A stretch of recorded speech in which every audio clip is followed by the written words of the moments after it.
Dans cette vidéo, on va parler de la tangente d'un angle aigu. Dans un triangle rectangle, on appelle tangente d'un angle aigu le rapport entre le côté opposé à cet angle et le côté adjacent. Sur cette figure, on a donc que la tangente de l'angle ABC, c'est égal au côté opposé AC sur le côté adjacent AB.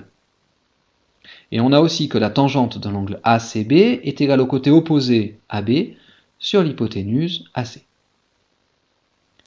La tangente de l'angle ABC va se noter tan, T-A-N, entre parenthèses, ABC.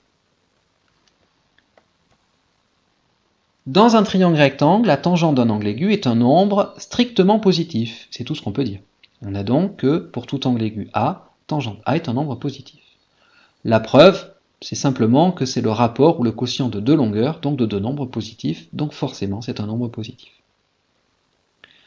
Sur la figure précédente, on a que tangente ABC est égale à AC sur AB, et tangente ACB est égale à AB sur AC.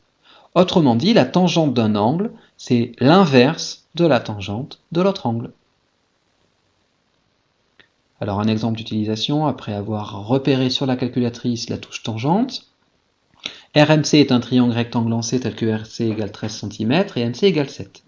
Déterminer une mesure de l'angle MRC au degré près. RMC est un triangle rectangle lancé. On connaît le côté opposé, le côté adjacent à l'angle que nous cherchons. Il s'agit donc bien de la tangente.